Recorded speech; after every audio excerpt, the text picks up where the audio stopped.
Alright guys and gals, welcome back. This is just a little quick video to kind of give you a walk around, show you some of the detail, features of this Flaggo 1/7 scale F-14 twin version. I'll go over all the parts and everything, just kind of show you what it looks like when it comes from the factory. They did a good job this time boxing them up and packaging them. They're triple wrapping it with the large bubble tape or bubble wrap, and I swear they must have put a business out of, or a packaging store out of business for a month, using as much bubble wrap as they to put on it. But that's a good thing.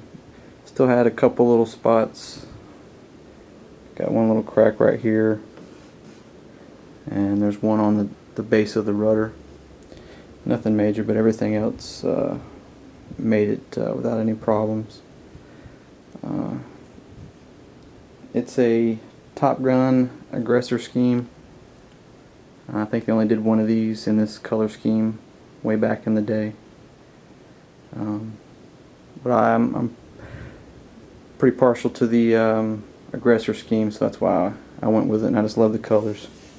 It's kind of hard to tell, but this is kind of almost like a teal green.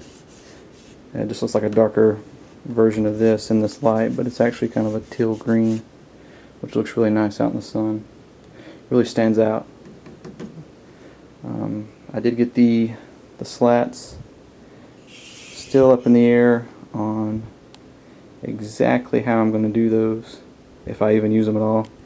I was thinking about using linear actuators just to cut down on servo usage and weight, because as it stands now it's like 5 servos for each wing. So there's 10, 2, 12, so that's 14, 15 just in servos, and then it's got the tail hook, the speed brakes, the operation functional canopy, and that's about it. So then you got to have 2 more channels for the turbines and any other things you need. So we'll see how that works out. But real clean paint on this one. Everything has to be taped off, obviously, for these jagged edges. No overspray, which is good. I intentionally had them leave this squadron crest off. You'll see why later. Inside of the speed brakes are red. I'm also going to be painting red inside here on the spoiler, inside the leading edge slats, and of course there'll be some red along the gear door edges as well. But all in all, the cockpit looks pretty good. I mean, it's nothing. Fits in there pretty good, or real good actually. I got to add a heads-up display, but that's an easy thing. Let's see here. Oh, I'll go ahead and show you guys this. Leading edge slats have 3 carbon grooves on them, or carbon rods, which is what they slide in and out on. And it's got these 2 carbon pieces here, which are for the servos. And it's still a shaped airfoil, so if this thing did come off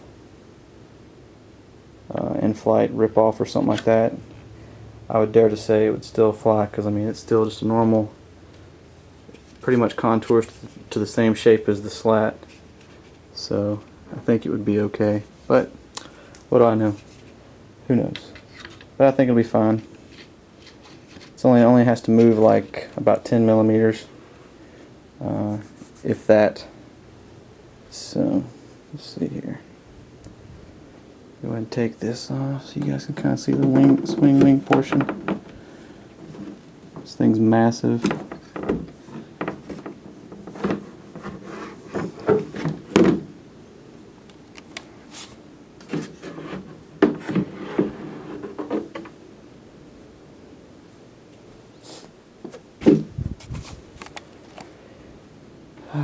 Putting these wings on with these bearings in here is a task, I will say, until you figure out how to do it. What I figured out is there's two pieces of ply that run on the bottom, run basically next to the edge of this aluminum piece on the bottom. So I just rest that bottom bearing on that piece of ply and slide it up until it contacts the aluminum, and then at that point, if I need to, I can stick a little screwdriver in there and line it back up, and it just slides right in. I wouldn't let this thing hang without putting that bolt in there. That's about it. These things are obviously detached for the swing wing, but all ply, honeycomb, all the bulkheads are ply, engine mounts. It's kind of a crazy apparatus. For the most part, I've seen, nothing that looks like it needs to be beefed up or anything. A lot of people are taking and doing that carbon ply mod to these two formers. I may not do it. It's an easy thing to do because you're just doing it to the outside, and this comes off with bolts. So who knows? Might as well. The actual motor has little kill switches on it, and that's how it stops it. You got these little plastic pieces here, I believe, as they move forward, contact this little switch. That's what stops your motor. So, and there's one down here as well. So, that's it for the most part. Like I said, the bottom of this is all gray. It's only the top that has that color scheme. And you can kind of look here. Normal wings without the slats is just one of these. So it's one box here, little box, and then one box here.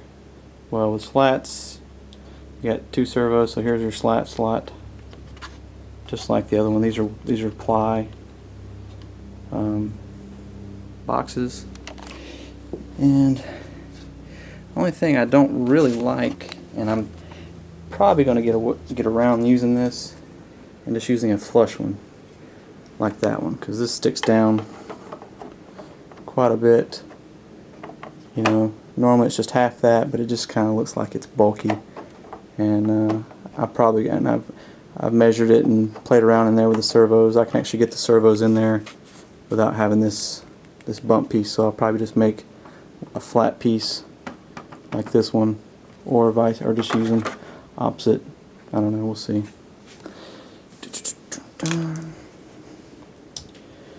Let's see. That's about it for this. Parts wise, this is for your canopy open mount or air cylinder. These guys right here are for turbines. You basically just bend these over, make like a turbine clamp for certain turbines. I think it's Jet Cat, not sure. This is your speed controller. Well, just controller, I would say, for your wing sweeping. Everything's laid out in bags, just like all their other models. The only addition to this is the extra bag, labeled flaps too, which has the rods for the slats.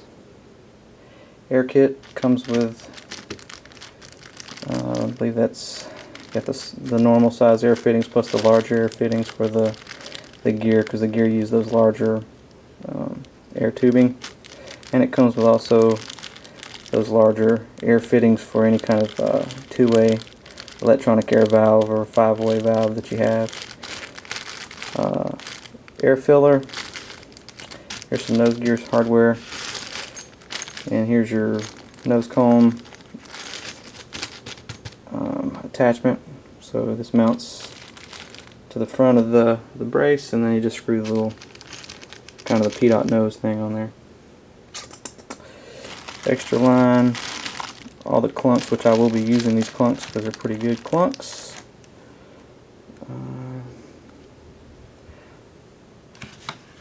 Bottom fins, turkey feathers, fiberglass tanks, all 6 of them. Probably could get away with just using 2. That's a lot of fuel. Wood hardwood packs. A lot of the stuff I won't have to use since my boxes are already in there. But there's your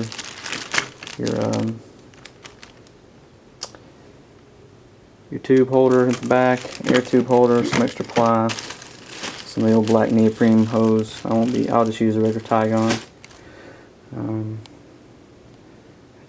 That's your pipe. Looks good. No problems with those. I used mine. I used the one that come with my F-14. I still have no problems with it, so I'm just going to use those. They're nice and short, stubby, so I think they'll be fine. I'm actually going to put 2 King Tech 180s in this because they're the same size as the 140s. So I won't have to butcher anything to get them in there. They're the same size as the smaller 30-pound thrust turbines that I was going to use. So I figured I might as well just go with it. Barry talked me into it, so that's what I'm going to use. Some of that fake fiberglass stuff, I don't like to use it because it's heavy. It's just unneeded weight. Let's see, bypasses, top and bottom. I don't know. I don't see myself using the bypass, but what I may do is just use this one because it kind of sits kind of close to the bottom, and then this portion right here that would go from your, after the turbine where the hot section is, to your pipe. I may use that. If not, I'll just cut it off.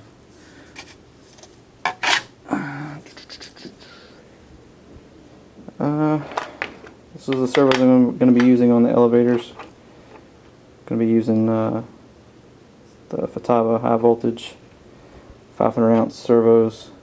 I'm going to set this one up and the F-15 using the S-Bus system. Probably going to use the Roby S-Bus power box they have. It's a little bit nicer, cleaner design, and it kind of just to me it's what the S-Bus system should be. So that's what I'm going to go with. And that's about it. Just wanted to give you guys a quick overview. I've had it for about a month or so now and hadn't gotten around to it yet. So I'm actually probably tonight I'm going to go ahead and put that front section on there. I need to paint it. I'm going to paint it white, and I'll probably install elevator servo. Show you guys the linkage, because the actual elevator bracket itself in there, it comes out, and then you can assemble it before you even put it in. Hook, it's real heavy. I mean, it's just mainly there for fluff. It really doesn't serve a purpose. So I'm probably gonna take the hook portion off of it and either use some wood or some brass tube and make one that's lighter, just to save weight. So there's those red. Alright, it's about 14 minutes. That's quite a bit, but I'm in no rush on this one. I got another deployment coming up here pretty soon, and probably just going to wait till I get back from the deployment before I finish them up. But hopefully I'll have it for the next Kentucky Jets that I go to, which is going to be the 2014 one, because I'll be deployed for the 13. So, alright, later guys.